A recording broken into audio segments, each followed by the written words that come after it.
Muito boa tarde a todas e todos. O meu nome é António Baía Reis e tenho o enorme prazer de moderar mais um webinário do GT dos Jovens Investigadores da SOPCOM. Aproveito a oportunidade para lembrar a todos os que nos estão a ver que foi prolongado o período de submissões de propostas de comunicações para o 10º Congresso da SOPCOM, subordinado ao tema Ciências da Comunicação, 20 anos de investigação em Portugal. Poderão enviar as vossas propostas até ao dia 21 de junho, mas poderão consultar todos os detalhes no site oficial da SOPCOM. Finalmente, um apelo aos jovens investigadores para a Escola de Verão 2017 da SOPCOM, organizada pelo GT de Jovens Investigadores, que terá lugar nos dias 28, 29 e 30 de junho na Universidade Lusófona do Porto. Hoje é o último dia para poderem fazer as vossas inscrições, portanto, toca a fazer as inscrições. Para mais informações também vos convido a irem ao site da Escola de Verão, escola de verão sopcom.wordpress.com. Anúncios à parte, passemos ao que interessa.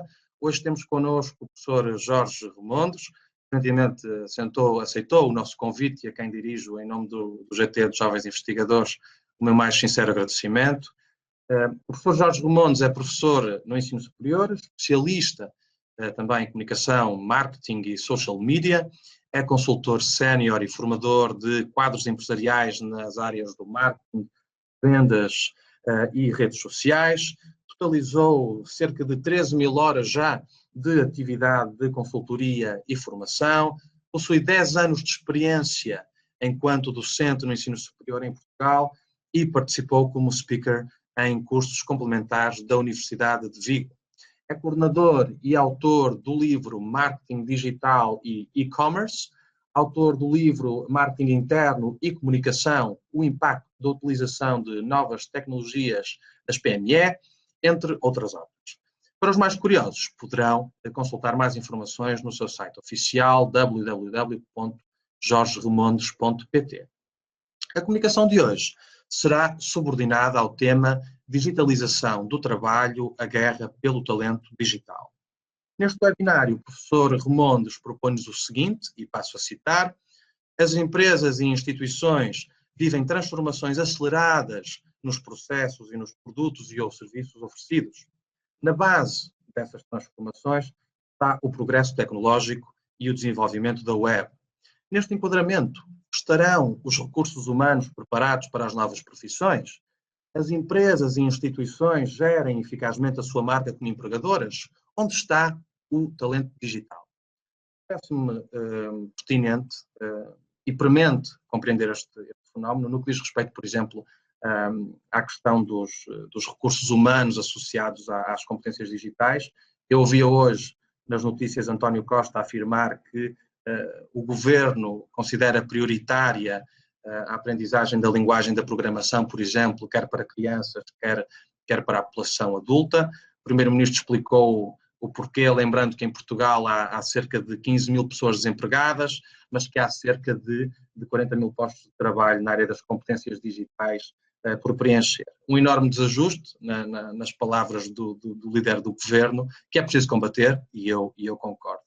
Portanto, esta e outras questões que nos são, no fundo, acicatadas pelo resumo da comunicação do professor Jorge Remondes, não devem estar, a meu ver, circunscritas ao universo empresarial e demais ramificações, mas sim devem ser, na sua essência, também pensadas e analisadas pela ótica da academia.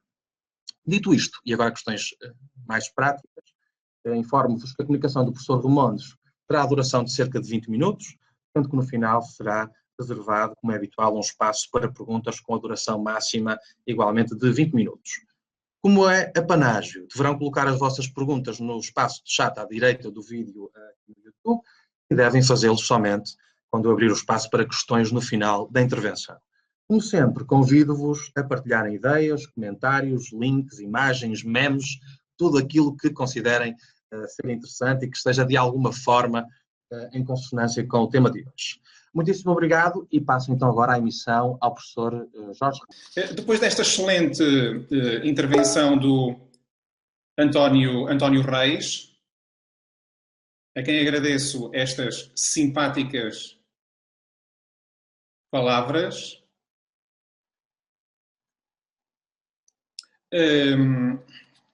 O convite partiu inicialmente da doutora Carla Cerqueira, que fez a ponte com a SOPCOM. Falei durante vários dias que não conheço pessoalmente, o Elmano Ricardo Azevedo, com quem troquei várias opiniões, e agora mais recentemente com António Reis, nos últimos dias, com quem estive agora também a trocar algumas opiniões e partilhas, no fundo, antes de iniciar este hangout via Google. Agradeço a excelente apresentação que foi feita no início, que me tira aqui alguma margem de manobra para, no fundo, justificar a importância do tema, porque foi muito bem justificada. A área da comunicação é uma área muito vasta e por vezes confunde-se, e gostava de fazer esta nota inicial, com a comunicação nos mídia e mesmo em termos de áreas científicas na área da comunicação, por vezes a comunicação empresarial e a área do jornalismo confundem-se. Portanto, em termos de investigação, todo o trabalho que eu tenho feito ao longo dos anos centra-se naquilo que é a comunicação empresarial, a comunicação organizacional, e como foi dito muito bem pelo António Reis, é útil para a academia, é útil para as empresas, é útil para as instituições no geral. É essa área que eu normalmente tenho explorado e que me permite partilhar alguns resultados interessantes, quer falemos da área das ciências da comunicação, vertente do jornalismo, comunicação social, quer na área empresarial ou institucional. E, de facto, tenho sentido, ao longo do tempo, que há no mercado de trabalho, e ainda bem, eu não ouvi essa notícia que o António Reis introduziu no início do nosso primeiro-ministro António Costa, que referia a haver um déficit entre aquilo que é a oferta de recursos humanos qualificados na área digital e a procura por parte das organizações. Uma das áreas, curiosamente, em que isso se verifica é precisamente ao nível da academia e ao nível do ensino. Nós, neste momento, estamos a interagir através deste hangout. Provavelmente, se este meeting fosse presencial, offline, teria mais participantes. Questiono se, de facto, já há, digamos que, uma propensão, uma predisposição para a interação através de plataformas digitais como esta. Portanto, acho que um bom exemplo, talvez de uma área onde existe algum déficit de talento digital, é precisamente na academia, o que de alguma forma nos coloca algumas questões, porque na preparação dos nossos quadros técnicos para trabalhar em áreas diversas, que vão desde o marketing, a comunicação, a engenharia, enfim, todas as áreas do conhecimento em geral, digamos que há aqui, de facto, uma margem de manobra para podermos nós próprios darmos o exemplo de como a nível digital poderemos desenvolver atividades, até porque hoje uma das tendências é para trabalharmos muitas vezes não em função de horários, mas em função de projetos. Eu estou neste momento em casa, vocês estão provavelmente no local de trabalho, na universidade, ou na escola, ou noutro local, e estamos neste momento a trabalhar em conjunto, ou seja, estamos a debater um tema à distância. Por exemplo, o e-learning. Será que algumas das nossas aulas, dos nossos eventos, não poderiam decorrer também através de uma plataforma como esta e interagirmos com mais frequência, inclusivamente fazê-lo com quadros que estão espalhados pelo mundo e em partes diversas? Esta questão é muito pertinente, quer falemos de academia, quer falemos de organizações. Eu vou tomar a liberdade e arriscar-me, ser aqui um pouco aventureiro e partilhar, digamos que uma apresentação que preparei para analisar convosco, correndo alguns riscos, obviamente, mas também como é uma área que muito me agrada e sempre que faço, digamos que videoconferências, gosto de partilhar não só a minha imagem e a minha voz, como é evidente, mas também partilhar alguns conteúdos em forma de PowerPoint, como eu normalmente costumo fazer nas salas de aula. É evidente que eu não pretendo aqui, digamos, lecionar, nem dar uma aula, não é isso que está em causa, mas acho que a partilha de um conteúdo poderá, desse lado, facilitar a compreensão daquilo que eu gostava de partilhar convosco e discutir convosco através do chat ou no final, nos 20 minutos, como o António Reis referiu há pouco, que teremos todos para comunicar. Então, eu vou partilhar o ecrã,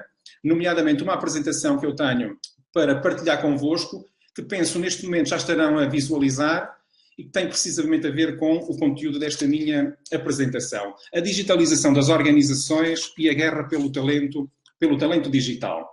Reparem, nós hoje vivemos cada vez mais assim. Ou seja, em casa, os mais novos, os mais, digamos que os pais, interagem através de dispositivos móveis com cada vez mais frequência, desde o computador, o desktop, o portátil, o iPhone, um tablet. Eu referi o iPhone, passa publicidade, digamos que à marca, mas esta é uma imagem que socialmente pode ser obviamente discutida, se afasta, se aproxima mais as pessoas, que consequências tem em termos sociais na vida das pessoas, mas a realidade é cada vez mais esta, com todas as suas vantagens e obviamente com também algumas desvantagens, ou seja, há prós e contras, mas eu penso que em termos sociais a sociedade tem evoluído ao longo dos anos, desde sempre, desde o início da civilização até aos nossos dias. E obviamente que de geração em geração há aspectos que são novidade, inovadores, e há aspectos do passado que rejeitamos porque achamos que não têm nenhuma vantagem, e há aspectos do passado que tendemos a preservar, como é evidente. Então, para, no fundo, e muito rapidamente, rever a evolução das várias gerações, para, no fundo, depois me centrar naquilo que é hoje a geração das conexões, os baby boomers de 1946 a 1964, obviamente, que a web, as novas tecnologias, nesse contexto não existiam, digamos que não vivíamos em rede como hoje vivemos. A geração que nasce após os anos 60, ou entre os anos 60 e os anos 80, já começa, obviamente, a ter uma vivência mais próxima do mundo tecnológico, se bem que todo ele muito diferente daquele que é hoje. A geração nascida entre 1980 e 2000, digamos que já tem cada vez mais proximidade com aquilo que hoje são as novas tecnologias, e assim sucessivamente. A geração Z e a geração Alpha, que nasce a partir de 2010, ou seja, há 7 anos, que é uma geração que tenderá, muito provavelmente, a efetuar mais compras e a trabalhar, ou a ter uma cultura de trabalho mais digital. Reparem, todas estas gerações, desde a geração mais tradicional à geração Z, ao analisarem todo este percurso e os seus hábitos de vida, os seus estilos de vida e a sua cultura de trabalho, remete-nos para uma sociedade mais tecnológica, desenvolvida mais tecnologicamente, o que fez ao longo do tempo com que as organizações, empresas e instituições conseguissem oferecer ao mercado produtos e serviços mais desenvolvidos, tecnologicamente, que foram dando respostas mais positivas às necessidades dos cidadãos, dos consumidores em geral, dos públicos das várias organizações, na comunicação social, por exemplo, os mídias digitais, a própria televisão, os jornais, sofreram essa transformação ao longo do trabalho, e os próprios profissionais que integram os meios têm vindo a trabalhar, a gerir todos os seus processos de uma forma mais automatizada e mais tecnológica. Obviamente que se quiséssemos analisar casos específicos, teríamos de ter muito mais tempo, ou em 20 minutos ficam estas questões mais, digamos que, centrais, na minha opinião, mais relevantes, que depois poderão ser tema de debate. A geração alfa, ou seja, que nasce ou que nasceu a partir de 2010, representada através desta imagem, obviamente que será aquela que vai ser o reflexo das principais transformações no mundo, e principalmente no mundo do trabalho. Portanto, porque nasce com toda a tecnologia em casa, nasce com a tecnologia que já existe na escola. Essa tecnologia é acessível dentro da escola, fora da escola, dentro de casa, fora de casa, em sociedade. No país onde vivem, nos países para onde vão passar férias, por exemplo. Portanto, esta geração é a geração touch, é a geração digital e que obviamente não nasce e não conhece um passado diferente daquele que é o de hoje. Portanto, esta talvez seja a geração que vai contribuir para a massificação e a alteração completa dos modelos ou dos modelos de trabalho, dos processos de trabalho, da cultura de trabalho.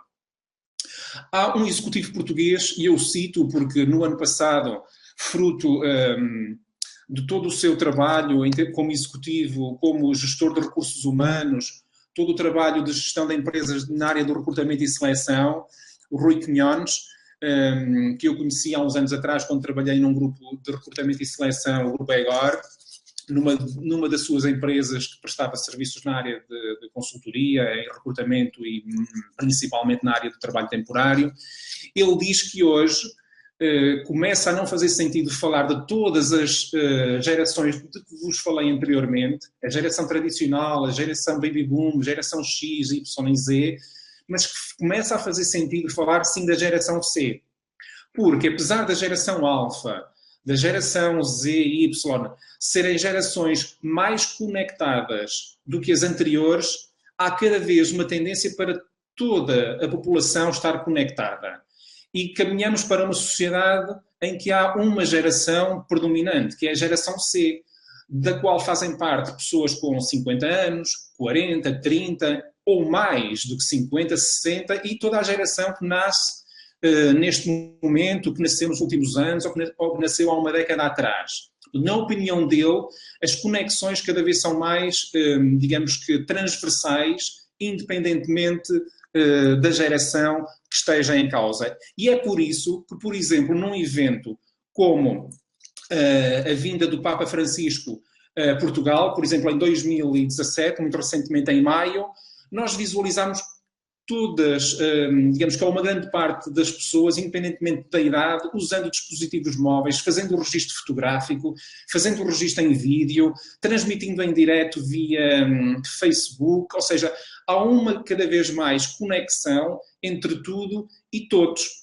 Esta imagem foi, digamos que registada pela Força Aérea Portuguesa, que me surpreendeu bastante na cobertura que fez do evento, porque quer através de vídeo, quer através de imagens, fizeram uma excelente cobertura, o que significa que instituições como a Força Aérea, entre outras que não são empresas privadas, como é lógico, não está em causa conceber produtos e serviços e prestar esses mesmos produtos e serviços com intuitos comerciais, não é isso que está em causa, têm muito provavelmente uma excelente equipa de comunicação que comunica muito bem, neste caso, este evento, como têm comunicado muitos outros momentos através de imagem e vídeo e através da sua partilha, através das redes sociais. É um excelente exemplo de uma instituição onde a comunicação, os processos cada vez têm uma componente digital mais acentuada. Esta imagem que eu partilho aqui convosco é apenas para chamar a atenção de um pormenor. Nas organizações, quando se fala de digitalização do trabalho, fala-se muitas vezes de websites, fala-se de redes sociais como o Facebook, Google+, Twitter, YouTube, etc., etc., mas o facto das organizações usarem estas plataformas digitais não significa que elas estejam digitalizadas ou que o trabalho dessas organizações está digitalizado. Nada disso. É muito pouco. A digitalização das organizações vai muito além disso. Eu vou citar um amigo meu, pessoal, mais jovem do que eu, mas que tem bastante experiência e que neste momento trabalha muito na área da saúde. Ele define muito bem o que é a digitalização do trabalho. Portanto, agora, obviamente que quando falamos do assunto, é normalmente isto que está em causa e não deve ser, na minha opinião. Não é apenas o Facebook, nem o Google+, ou outras redes sociais. Aliás, existe um mapa visual muito interessante e que está disponível na web, de Conversation Prism, onde as várias plataformas digitais estão agrupadas por várias categorias, onde nós podemos, de facto, identificar muito mais do que o Facebook, o Twitter, o Google+, ou o WordPress, porque existem, de facto, muitas plataformas digitais que podem ser integradas na comunicação, integradas no trabalho, nos processos de trabalho internos das organizações, que devem ser analisadas com muito cuidado.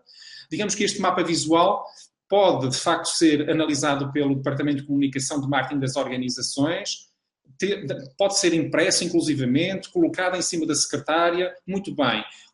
Devemos pensar quais são os nossos públicos, qual é a nossa estratégia, o nosso negócio, qual é a nossa missão, a nossa visão e que plataformas é que nós poderemos utilizar para, quer internamente, inovarmos em processos, quer externamente inovarmos na nossa comunicação, na nossa política de marketing, depois se vai refletir, obviamente, nos produtos e nos serviços que oferecemos. Ficam aqui estas dicas, não são apenas estas plataformas que existem muito mais plataformas que podemos integrar digamos que nas organizações, na sua gestão global, especificamente no marketing e na comunicação. Agora, o Paulo Moraes este ano, através de um post no Facebook, definiu muito bem o que é que ele entende por digitalização das organizações. Ou seja, e eu passo a ler, digamos que esta parte, porque acho que ela diz tudo. Muitas organizações estão a reduzir o conceito de digital transformation à adoção de novas tecnologias. Compram uns telemóveis para a equipa, uns computadores novos, um servidor para centralizar a informação, colocam os materiais tradicionais nestes novos dispositivos e está feito. Continuo a ler o que o Paulo Moraes disse recentemente e escreveu e partilhou. Vou ainda mais longe. Há quem considere que o início deste tipo de processo começa, por exemplo, no site da empresa. Nada mais errado. O potencial deste novo mindset para as empresas é muito mais transversal e, na maioria dos projetos, a mudança é estrutural, ou seja, o trabalho inicial junto do top management é crucial. Caso contrário, dificilmente a transformação digital acontecerá. Portanto, há muitos, digamos que, passos que são necessários introduzir na gestão das organizações para que possamos falar de uma verdadeira transformação digital. Fica esta opinião do Paulo Moraes, que diz de uma forma muito resumida o que se pode definir como a digitalização das organizações. Estou quase a terminar esta parte, regressarei à videochamada para interagir apenas em voz e vídeo, para referir o seguinte: cada vez mais o trabalho ocorrerá em locais informais e à distância. O que está mais em causa neste momento é gerir projetos, atingir objetivos, resultados. As tecnologias permitem, de facto, trabalhar em equipas multidisciplinares que estão espalhadas por vários locais e, integrando as ferramentas digitais nos seus modos de trabalho, conseguirão gerir e desenvolver projetos em qualquer lugar, a qualquer hora, digamos que sem limitações. Vou passar à frente apenas para referir algumas das novas profissões para as quais, como dizia então hoje também o nosso Primeiro-Ministro, não existem profissionais suficientes, mas muitas organizações têm lugares em aberto que não conseguem preencher. Eu próprio, por vezes, sou solicitado a sugerir quadros, digamos, para preencherem lugares e tenho alguma dificuldade em, desde o digital marketeer, o social media manager, web designer, e-commerce manager, blogger, analista web, webmaster, bem, programadores, editores de conteúdo, community managers. Bem, quando falamos de programadores, nem se fala. Há, de facto, uma falta de quadros nesta área e, normalmente, quem tem conhecimentos e experiência muito facilmente consegue ocupar um lugar no mercado de trabalho. Quase a terminar, diria que o talento não abunda e as marcas que conseguirem gerir melhor a sua marca conseguem, no fundo, persuadir ou aproximar-se dos talentos. Ou seja, os quadros com mais conhecimentos, mais experiência, conseguirão, obviamente, têm uma tendência, como é óbvio, para procurar organizações que sejam, no fundo, organizações onde é agradável trabalhar.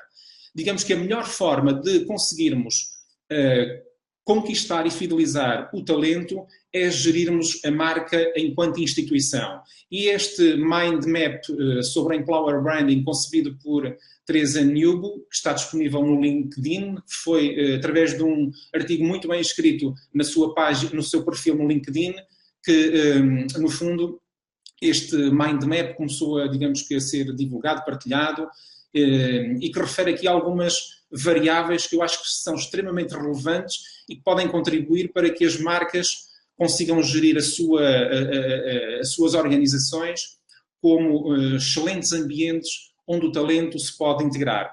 Muito resumidamente, uma das dimensões é o Consumer Talent Brand. O que significa isto? A empresa deve ser coerente na relação com os clientes externos, clientes internos e potenciais colaboradores. Portanto, deve haver uma coerência na relação que se estabelece com os vários públicos, sejam eles externos ou internos. Por outro lado, qual é o objetivo ou qual deve ser o objetivo? Atrair e reter o talento.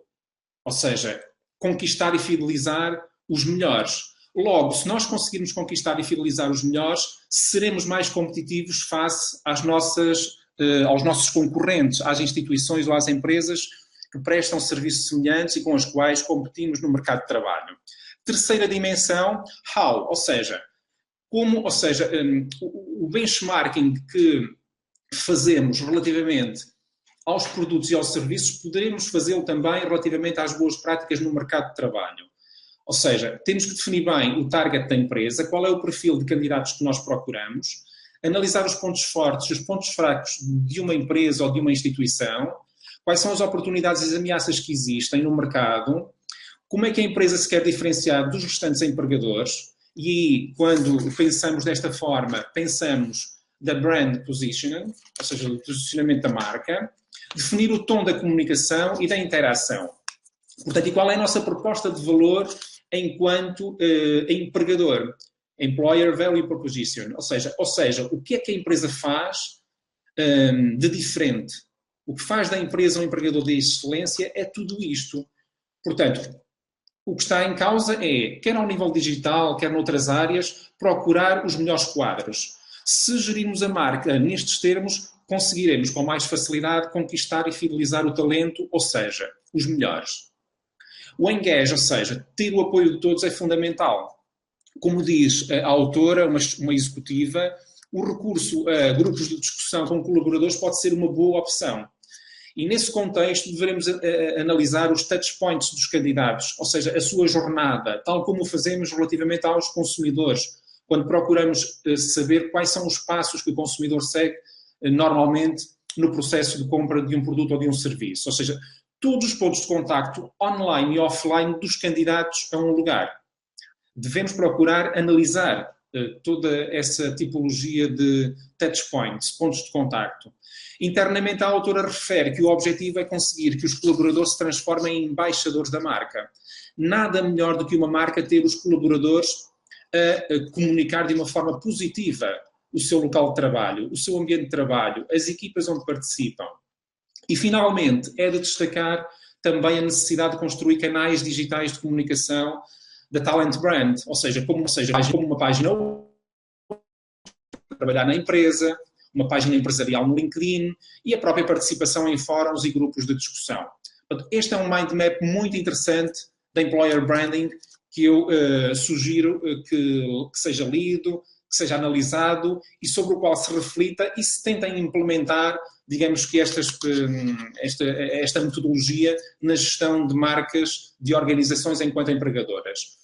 O Content Plan, ou seja, o plano de conteúdo para cada grupo de colaboradores, as instituições, as empresas devem planear e implementar ações de comunicação, quer online, quer offline, podendo recorrer a vários suportes de comunicação, desde testemunhos de colaboradores, imagens da empresa, mind maps, enfim, e selecionar os canais mais adequados através dos quais internamente nós vamos comunicar com os vários grupos de colaboradores. Quase a terminar, a monitorização é fundamental para detectar os pontos a melhorar nas experiências proporcionadas aos colaboradores e aos candidatos. Tal como a monitorização é fundamental para avaliarmos, digamos que medirmos e acompanharmos o consumidor numa ótica de marketing. Portanto, esta questão vem a propósito e agora vou parar a partilha e regressar à minha apresentação através de imagem e vídeo. Penso que já me conseguem visualizar neste momento, exatamente. Apenas para fazer uma breve síntese e justificar um pouco esta minha apresentação para iniciarmos então o debate e discutirmos algumas das ideias que partilhei convosco há pouco através de PowerPoint. A sociedade de facto evoluiu, o progresso tecnológico é muito acentuado e por vezes há dificuldade por parte das organizações em adotar novas tecnologias de informação e comunicação, quer a nível interno, quer a nível externo. Ou seja, quer na relação com os seus clientes internos, que são os colaboradores, quer na relação com os seus clientes externos, que são os clientes. E assim sendo, há uma variável que de facto é mais relevante, que são as pessoas, são os recursos humanos. É através dos recursos humanos que nós vamos conseguir introduzir mudanças ao nível da gestão das organizações. Por isso, o mind map final que eu vos apresentei, as marcas, as instituições que gerirem melhor a sua marca como, digamos que, inovadoras, empreendedoras e onde a tecnologia é um fator crítico de sucesso, são essas mesmas que vão conseguir, digamos que, conquistar e fidelizar o talento digital, as novas gerações, que se preparam para, de facto, uma nova realidade de trabalho, uma nova cultura de trabalho e, por vezes, têm dificuldade em integrar-se em organizações onde, digamos que os processos, quer de gestão, quer de trabalho, ainda são muito tradicionais e que, de facto, lhes causam desmotivação e, em vez de causar uma aproximação entre as partes, muitas vezes acabam por criar uma distância e, quer da parte do empregador, quer da parte dos colaboradores, por vezes não há uma verdadeira compreensão das razões que estão por trás desse afastamento. Portanto, esta era a mensagem final que eu vos queria deixar, dizendo que quer a tecnologia, quer a web, quer as plataformas digitais não são uma moda, elas vieram para ficar e provavelmente nos próximos 10 anos, 20 anos, aquilo que eu disse hoje estará muito, muito obsoleto, estaremos perante um mundo do trabalho completamente diferente, mais digitalizado, mais tecnológico, porque nesta área, por vezes, só o futuro é que vem, muitas vezes, justificar aquilo que às vezes se discute em determinado momento e que não é compreensível. E referia apenas também uma questão que eu no início disse, ao nível do ensino, da formação, da consultoria, provavelmente já poderíamos estar um passo mais à frente, porque os recursos tecnológicos que existem permitem-nos, de facto, interagir com o público também ao nível do ensino de uma forma que ainda não se está a potenciar e que poderia, digamos, contribuir para um maior desenvolvimento do conhecimento, quer dos quadros que já estão nas organizações, quer naqueles que se preparam para integrar as organizações em várias profissões. Portanto, a partir de agora estou completamente disponível para interagir convosco através do chat em grupo e trocarmos aqui algumas impressões sobre este tema que preparei hoje e partilhei convosco nestes breves minutos. Há uma pergunta sobre se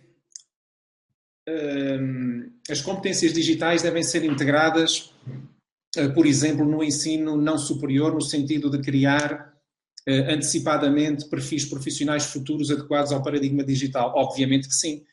É muito importante, digamos que a aprendizagem iniciar em tenra idade, e penso que isso se tem vindo a verificar de alguma forma, se bem que de uma forma muito mais lenta, na minha opinião, do que aquilo que seria esperado, e os estudantes, quando, digamos que ingressam no ensino superior, por vezes ainda não são reveladores de competências digitais muito desenvolvidas, mas claro, obviamente que sim, concordo completamente, que é no ensino não superior que essas, digamos que, competências se podem desenvolver, à semelhança de outras que hoje são extremamente importantes, como o conhecimento de línguas estrangeiras, uma vez que vivemos numa sociedade cada vez mais globalizadoras. E a segunda questão, penso que vem na sequência da anterior, se isso poderá facilitar o processo contínuo de revitalização digital das empresas. É evidente que, somando a aprendizagem no ensino não superior com a aprendizagem no ensino superior, teremos jovens técnicos preparados para, digamos que, revitalizar as organizações em termos digitais. E ao fazê-lo, obviamente vão contribuir para uma maior competitividade das mesmas. Totalmente de acordo.